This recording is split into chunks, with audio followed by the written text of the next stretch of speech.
얼마 남지 않았죠? 또 새해가 된 지 얼마 되지 않은 것 같은데 벌써 이렇게 이제 이번 주만 지나면 12월로 접어들고 또 크리스마스도 다가옵니다. 그래서 오늘 이제 대림절 첫째 주일이죠. 오늘 말씀은 이제 제목이 이렇게 자다가 깰 때라는 제목을 가지고 여러분하고 말씀을 나눠보려고 합니다. 이 프린터가요, 이 컴퓨터 프린터가 갑자기 안 되는 거야, 아침에. 그래서 이 프린터를 못 했는데, 아무튼, 그래도 하나님께서는 또 여러모로 방법을 주시잖아요. 그렇죠? 자, 사랑하는 여러분. 여러분은 죽음을 어떻게 생각하세요? 또 여러분은 죄를 어떻게 생각하십니까? 오늘은 이 두 가지를 가지고 말씀을 나눠보려고 해요. 아시다시피 누구를 막론하고요, 때가 되면 다 죽습니다. 그렇죠? 그런데도 사람들은 나는 안 죽을 것 같다 라고 하는 이런 생각을 가지고 있죠. 그래서 죽음에 대해서 이제 어쩌면 방관하고 있다고 해도 과언이 아닐 것입니다. 마치 자기는 영원히 살 것으로 생각을 하는 것이죠. 저도 마찬가지예요. 저도 죽을 것은 잘 생각이 안 돼요. 아직도 멀었다고 생각해요. 먼 훗날이라고 이렇게 생각이 됩니다. 그러면서도 어떤 사람은 이제 자기는 죽더라도 저처럼 이렇게 하는 날, 아주 먼 날, 그날 이제 죽을 것이라고 생각을 하겠죠. 이것은 바로 오해이고 착각인 것입니다. 우리가 죽는 때, 우리가 죽을 때는요, 아무도 몰라요. 그렇죠? 이거 아는 사람이라면 얼마나 좋겠어요? 언제 죽을지 모르는 것이죠. 그래서 예수님께서 마태복음 24장 36절의 말씀에서 이렇게 말씀을 하고 있어요. 넘겨주실래요?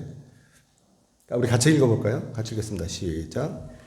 그러나 그날과 그때는 아무도 모르나니 하늘의 천사들도 아버지만 아시느니라 라고 이렇게 말씀하고 계시는 것입니다. 우리가 죽는 것은 자신의 의지가 아니라 전적으로 하나님의 주권인 것이죠. 우리에게 있어서 자기의 죽음을 선택할 권리는 없습니다. 누구를 막론하고 없는 것이죠.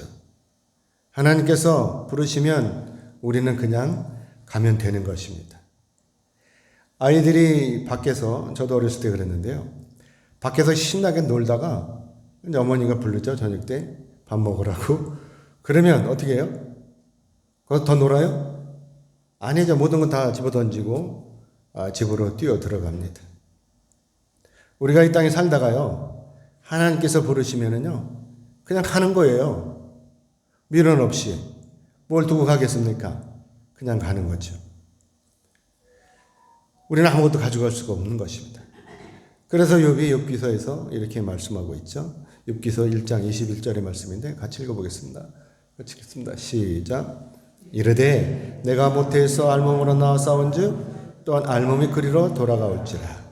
주신 이도 여호와시오 거두신 이도 여호와시오니 여호와의 이름이 찬송받을지로다 하고 고백하고 있는 것입니다. 그런데도 우리는 더 많이 갖고 싶어하고 또 많이 누리고 싶어하죠. 그렇죠? 우리의 인생인 것입니다. 그렇기 때문에 예수님께서 이렇게 말씀을 하셨습니다. 부지불식간에 다가올 죽음을 준비하라는 말씀이신 것이죠. 마태복음 24장 42절로 44절의 말씀을 보면 넘겨주실래요? 마태복음 24장 42절로 44절의 말씀을 같이 읽겠습니다. 시작. 그러므로 깨어있으라. 어느 날에 너희 주가 임할는지 너희가 알지 못함이라. 너희도 아는 바니 만일 집주인이 도둑이 어느 시각에 올 줄을 알았더라면 깨어있어 그 집을 뚫지 못하게 하였으리라. 이러므로 너희도 준비하고 있으라. 생각하지 않은 때에 인자가 오리라. 아멘. 이게 이제 종말을 얘기하는 거죠. 종말은 우리가 두 가지가 있죠. 우리가 이 육신이 죽는 거, 이것도 종말이고, 그 다음에 이제 온 세계가 다 이제 끝나고 하나님 앞에 가는 거. 이것이 이제 또 이 두 번째 종말인 것이죠. 사랑하는 여러분, 장차 여러분이 가시고자 하는 이 소망하는 곳, 이게 어디입니까? 당연히 어디죠? 하나님께서 계신 천국인 것입니다. 그렇기 때문에 여러분들은 깨어서 준비하시기를 주님의 이름으로 축복합니다. 여러분 어거스틴 잘 아시죠? 성 어거스틴. 어거스틴 얘기를 제가 잠깐 하려고 합니다. 어거스틴의 신앙은요, 모태 신앙이에요. 어머니가 모니카가 이제 열렬한 아주 신실한 그런 기독교 신자였습니다. 그 어머니에서 태어났으니까 당연히 이 어거스틴은 기독교인이겠죠. 그렇게 이제 자라나야 되겠죠. 기독교인으로 자라나야 되는데 그렇지 않다고 하는 것입니다. 어머니가 그렇게 열심히 기도를 하는데도 그 아들 이 어거스틴은 그렇게 자라지 않았다라고 하는 것이죠. 이 어거스틴은 어쨌든 뭐 그 부모가요 그렇게 부유한 가정은 아니고 아마도 우리처럼 이렇게 서민이었던 것 같아요. 그런데도 그 아버지와 그 어머니 모니카가 교육열이 대단해가지고 어렸을 때부터 교육을 시켰어요. 그래가지고 결국은 유학까지도 시켰습니다. 그러다가 이제 한 16살쯤 돼가지고 집으로 돌아와요. 집으로 와가지고 집에서 이제 사고를 치는 거예요. 남의 집 배도 따먹고, 이제 뭐 어떤 짓을 친구들하고 어울려서 다니면서 하는 거예요. 근데 이거를 보면은 저도 그랬던 것 같아요. 홍철이 집사님도 그랬죠. 어렸을 때 사고 많이 쳤죠. 그렇죠? 안 그랬어요? 좀 그랬어요. 친구들하고 어울려서 배밭에 들어가서 배를 많이 따와요. 조금 따오는 게 아니라 많이 따와요. 그 배를 가지고 다 먹어요? 다 못 먹어요. 어떤 건 안 익은 것도 있고 어떤 건 익은 것도 있어요. 맛있는 거가 있는가 하면 맛없는 거 있어요. 그럼 어떻게 하겠어요? 그걸 다 못 먹잖아요. 그러면 그걸 가지고 저 관역을 세워놓고 맞추게 하는 거예요. 저녁에 친구들하고. 정신 나간 거죠. 주인이 보면 어떻겠어요? 이런 생활을 하는 거예요. 누가? 어거스틴이. 근데 저는 이걸 보면서 고백록을 보면서 어쩌면 나하고 똑같다 그런 생각이 들어요. 여러분은 안 그랬겠죠? 여러분은 뭐 모범적으로 자랐으니까.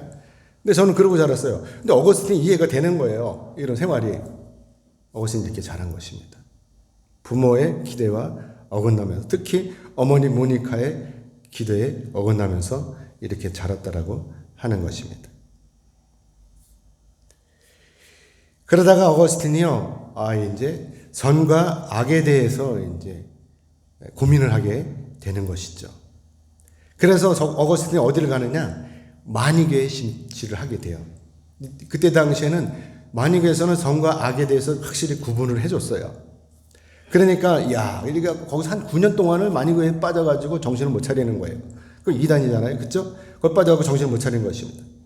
이렇게 방황하다가 결국 이제 어거스틴도 거기서 해답을 못 찾으니까 이제 믿음의 길로 접어들게 되는 것이죠. 그러니까 이제 미테리 그 밀라노시에 있는 그 이제 수사 학교의 그 수사 교수로 이제 가게 됩니다. 거기 가서 누구를 만나게 되냐면 암브로시우스라고 하는 이 감독을 만나게 되죠. 이게 이제 그 일생에 있어서 이 어거스틴에게 정말 획기적인 역사가 일어나게 되는 것입니다. 마니교에서 찾지 못했던 이 선과 악에 대해서 이 해답을 이제 기독교에서 찾으려고 했다고 하는 것입니다.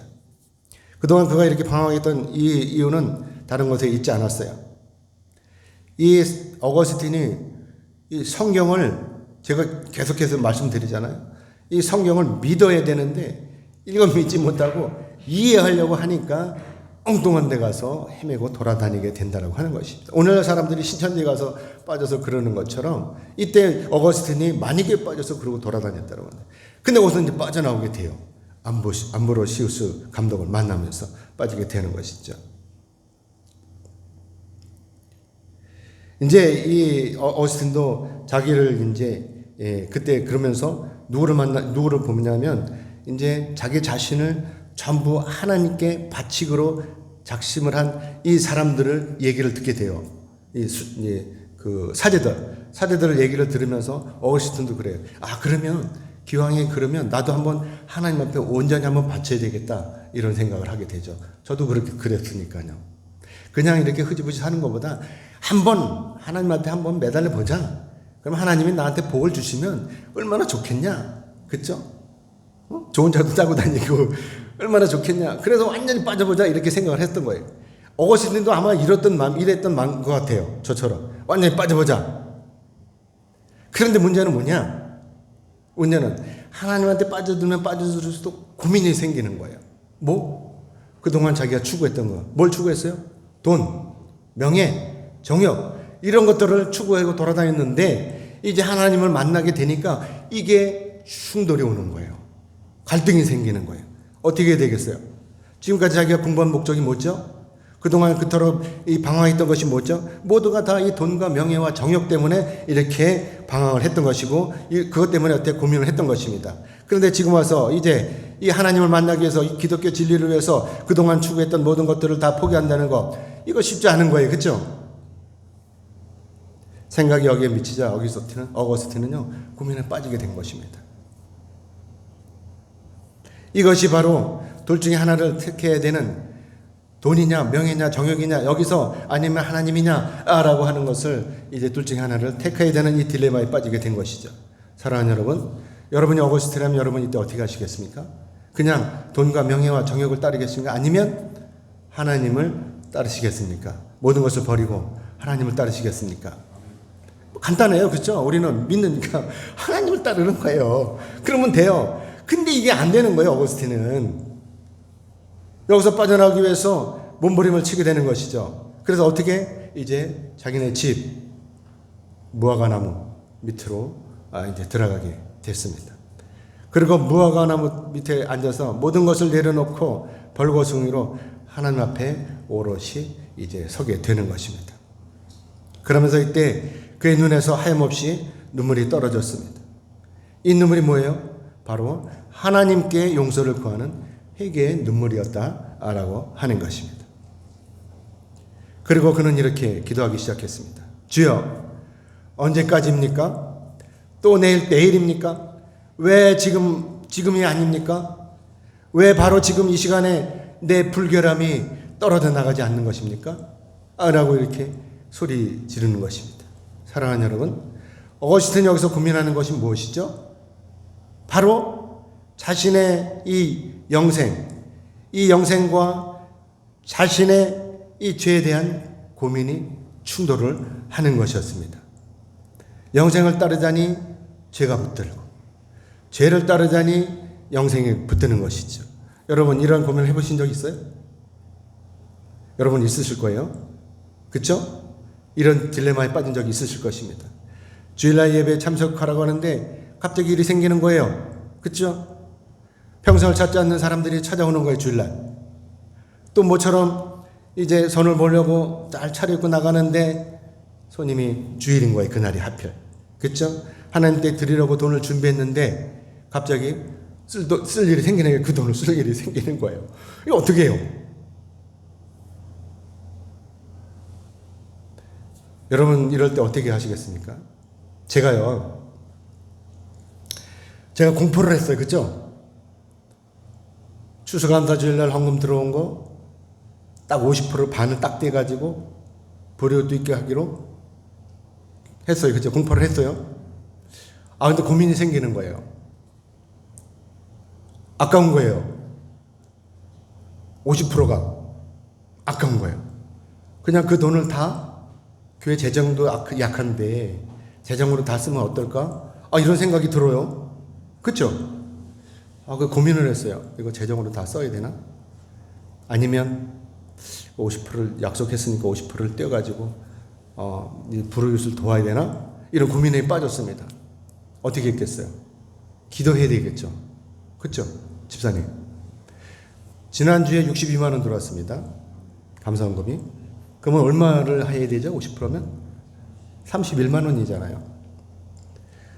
그러면서 또 어떤 생각을 하면 1만 원, 만 원 떼버리고 30만 원만 어떻게 해볼까? 이런 생각도 했어요. 그러면서 고민을 하면서 기도했습니다. 어땠겠어요? 여러분 어땠겠어요? 저는요, 그러면서 결론을 얻었어요. 뭐냐? 제가 여러분 여기서 강대상에서 이게 선포한 건 뭐죠? 하나님한테 한 것입니다. 저는 그 생각을 하면서 이거 안 되겠다. 이거 내가 큰일 나겠다. 이런 생각이 드는 거예요. 그래서 결정을 어떻게 하기로 했냐. 다 드려야 되겠다. 망설임 없이 다 드려야 되겠다. 이런 생각. 여러분 어때요? 어때요? 그렇죠. 맞죠? 31만 원 드려야 되는 게 맞죠? 부르짖기가 뭐예요? 하나님 앞에 드리는 것입니다. 제가 여기서 공포를 했잖아요. 재정이 모자라요. 분명히 모자랍니다. 이번 달에 모자랄 것 같아요. 그런데 드려야 돼요. 왜? 하나님하고 약속인 것이니까. 그럼 어떻게 되겠어요? 나머지는 하나님이 채워주실 것입니다. 전 이걸 믿어요. 믿으니까 여기까지 온 것입니다. 이것이 바로 딜레마인 거예요. 이것이 바로 영적인 것과 사단이 주는 마음이 부딪힌 것입니다. 지금 어거스틴이 여기에 부딪힌 것이죠. 그래서 로마서 7장 24절의 말씀을 보겠습니다. 같이 읽어보겠습니다. 같이 읽겠습니다. 시작. 오호라 나는 공고한 사람이로다. 이 사망의 몸에서 누가 나를 건져내랴. 여보세요. 이거 보세요. 이 말씀이 어때요? 딱 부딪히는 거예요. 이 말씀 부딪히는 것입니다. 여기서 공고하다라는 것은요, 비참하다라는 의미를 가지고도 있기도 해요. 이것 때문에 우리가 비참하게 빠져드는 것이죠. 우리가 죄를 짓지 않으려고 애를 쓰고 또 하나님 앞에 바로 서기로 작정을 해보지만 어느새 우리가 죄 가운데 빠져서 비참하게 허우적거리고 있는 것입니다. 왜? 자꾸 사단이 이야기를 하잖아요. 재정도 모자라. 그러니까 이러면서 그러잖아요. 그러니까 우리는 여기서 빠져나와야 되는 것이죠. 그렇죠? 믿음으로 우리가 살기 위해서는 여기서 빠져나오는, 우리가 소망하고 있는 것은 뭐죠? 영생인 것입니다. 이 하나님과 함께 우리가 영원히 사는 것이죠. 그런데 사랑하는 여러분 지금 당장 천국에 들어갈 자신이 있으십니까? 아니면 아직도 그때가 멀었다라고 생각하면서 아직도 방황하고 계십니까? 바울은 이렇게 이야기를 하고 있어요. 그때를 우리는 그때가 멀었다고 생각하지만 바울은 그때를 이렇게 이야기하고 있습니다. 우리 본문 같이 보겠습니다. 오늘 본문 11절을 같이 읽겠습니다. 시작. 또한 너희가 이 시기를 알거니와 자다가 깰 때가 벌써 되었으니 이는 이제 우리의 구원이 처음 믿을 때보다 가까웠습니다. 아멘. 바울은 여기서 자다가 깰 때가 벌써 되었으니 라고 이렇게 말씀하고 있죠. 이것은 단순히 피곤을 풀기 위한 잠에서 깨어나는 것이 아니에요. 영적인 깊은 잠에서 깨어나는 것을 의미하는 것이죠. 아시다시피 불행하게도 우리는 오늘날 영적인 무감각 속에서 끝없이 게으름을 피우면서 살고 있습니다. 지금 우리 주변을 살펴봅시다. 과연 누가 예수를 믿는 사람인지를 살펴보는 것이죠.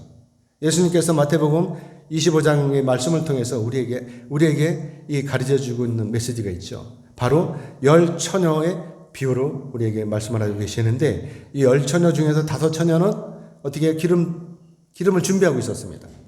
그렇지만 나머지 5처녀는 기름을 준비하지 않고 잠을 자고 있었어요. 사랑하는 여러분, 기름을 준비한 처녀가 바로 영적으로 깨어있는 처녀인 것입니다. 그래서 이들이 한밤중에 갑자기 들이닥친 신랑을 맞이할 수가 있었던 것이죠. 여러분 어떻습니까?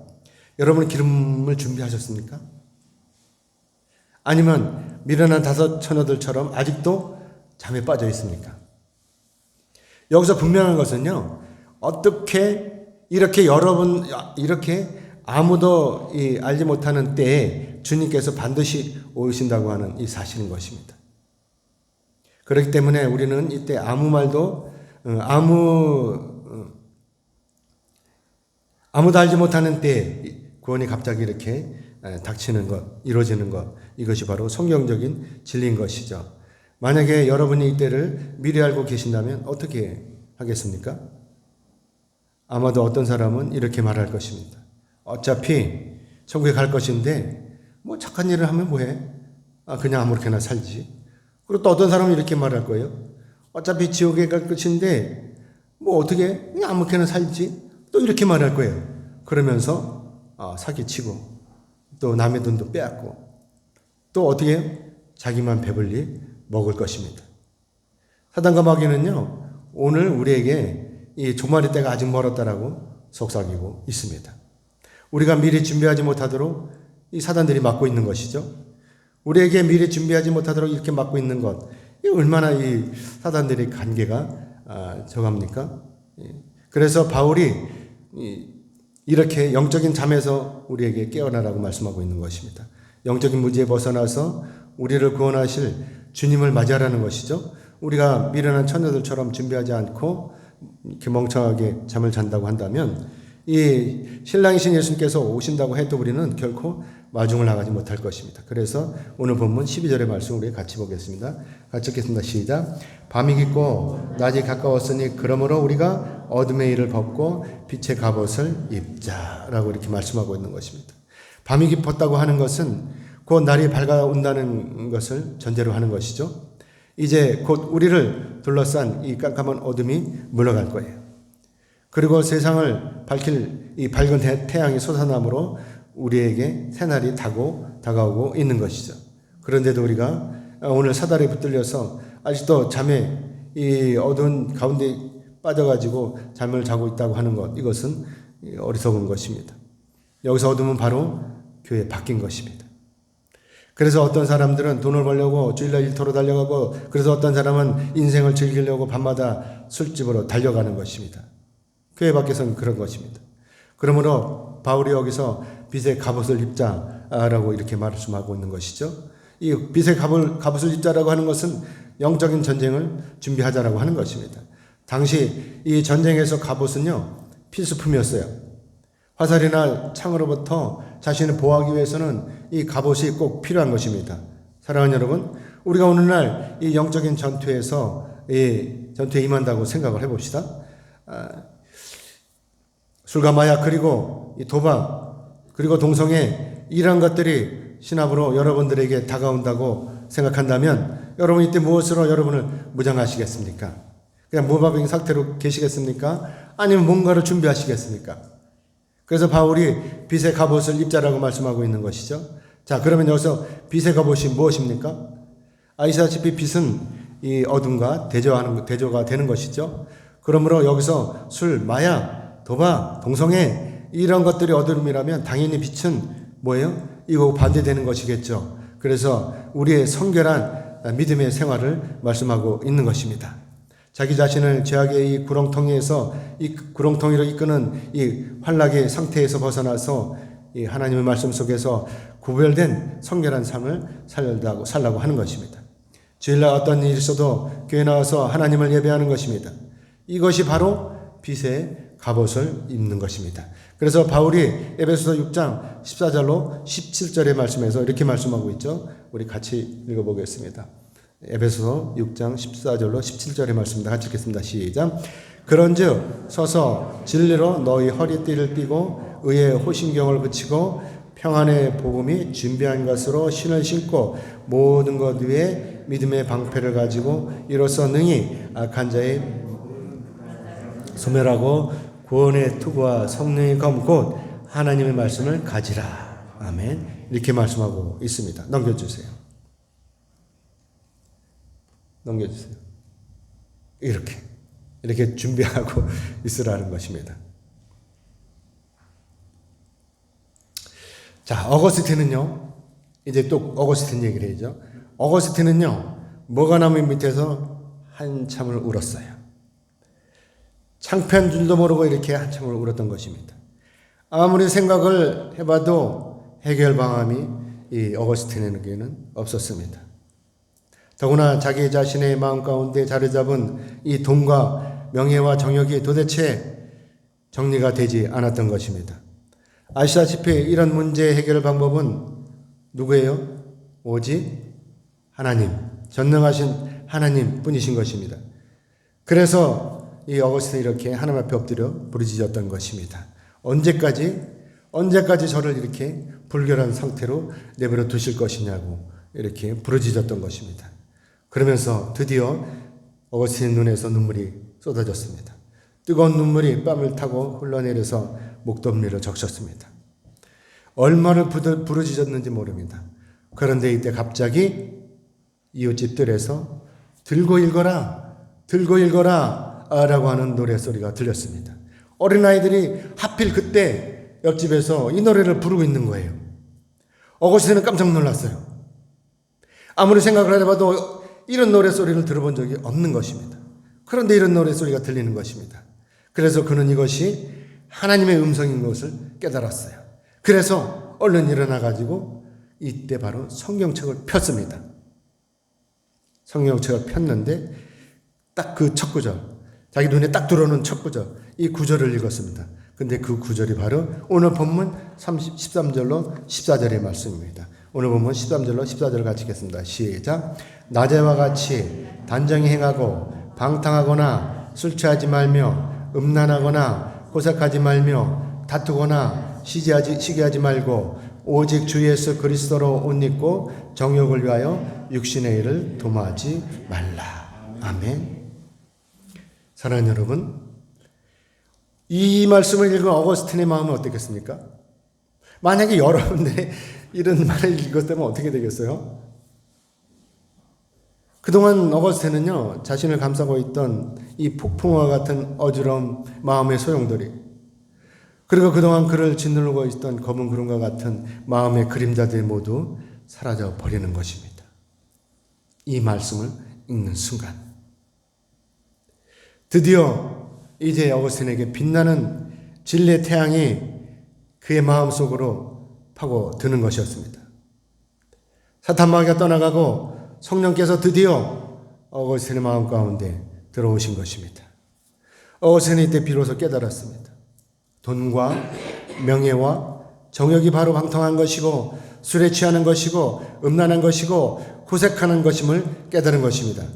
그가 그토록 버리지 못하고 추구했던 것이 바로 더러운 사단 마귀의 유혹이라는 것을 비로소 깨달은 것입니다. 그동안 어둠 속에서 잠을 자던 그의 영혼이 이렇게 성령의 능력으로 말미암아 비로소 깨어난 것입니다.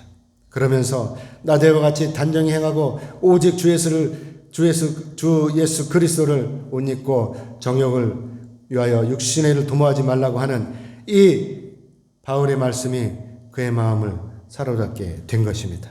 어거스틴은 이렇게 회심한 후에 교수직을 사임했습니다.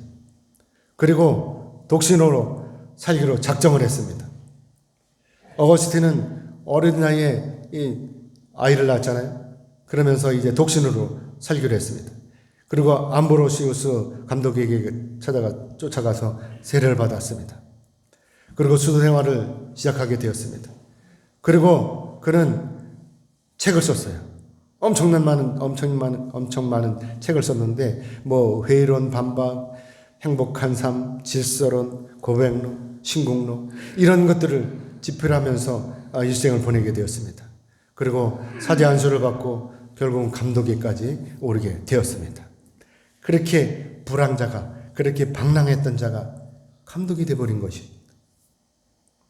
어거스틴은 자신의 고백록 1장에서 이렇게 고백하고 있습니다. 넘겨주세요. 우리 한번 같이 읽어볼까요? 우리 여기서 당신은 우리를 같이 읽겠습니다. 시작. 당신은 우리를 당신을 향해서 살도록 창조하셨으므로 우리의 마음에 당신 안에서 안식할 때까지는 편안하지 않습니다. 아멘. 저는 이 고백을 보면서 지금 이 고백이요. 어거스틴의 고백록을 관통하는 문장이라고 그래요. 이 학자들의 얘기가. 우리도 이 고백을 당연히 해야 될 것입니다. 저는 어거스틴의 이 고백을 전적으로 동의해요.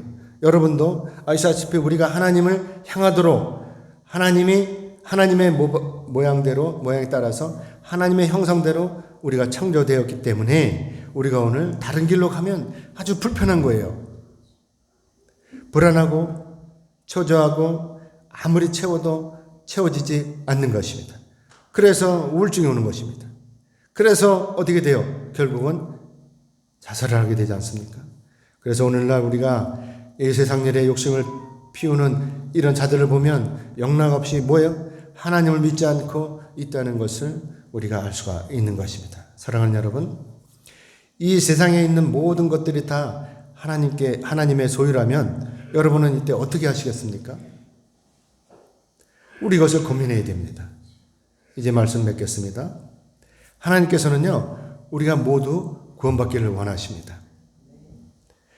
하나님께서 우리를 향하신 하나님의 사랑의 궁극적인 목적은 우리가 다 구원에 이르는 것입니다. 여러분 이걸 믿으십니까? 아멘이죠. 그렇기 때문에 우리는 이제 준비를 해야 합니다. 하나님의 뜻에 따라서 잠에서 깨어나는 것이죠.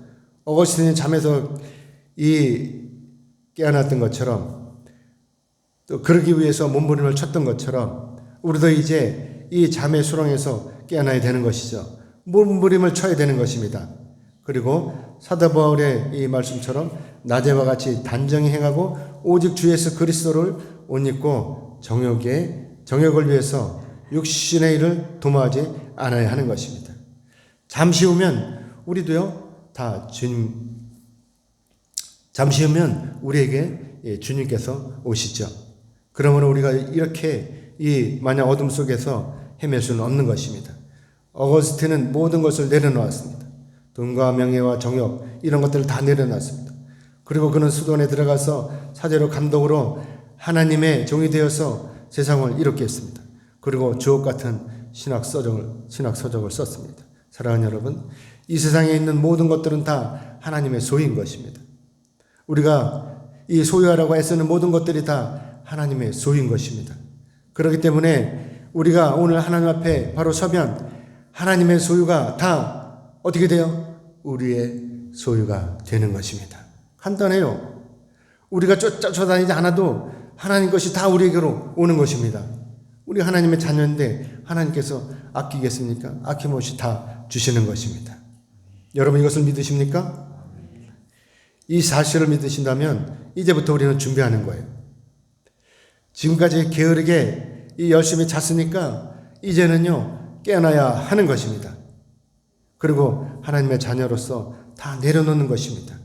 당당하게 하나님과 함께 이 세상을 이렇게 사는 것입니다. 어려운 사람을 돌아보고 아픈 사람을 찾아보는 것입니다. 그리고 내가 가진 것을 나누는 것입니다. 나도 아무것도 없는데 뭘 나누느냐? 다 나누고 있어요. 쳐다보면 다 있습니다. 나누시기 바랍니다. 사랑을 나누는 것입니다. 내가 돈을 주는 거, 내가 물건을 주는 것이 아니라 사랑을 주는 것입니다. 아멘이죠? 그러면 신랑 되시는 우리 예수님을 우리가 만날 수가 있는 것입니다. 아멘입니까? 바라옵기는 아멘하신 여러분 모두는 다 하나님의 자녀로 새로운 세상을 이롭게 하시기를, 또 그러고 그런 말미암아서 구원에 이르시기를 주님의 이름으로 축복합니다. 아멘. 기도하겠습니다.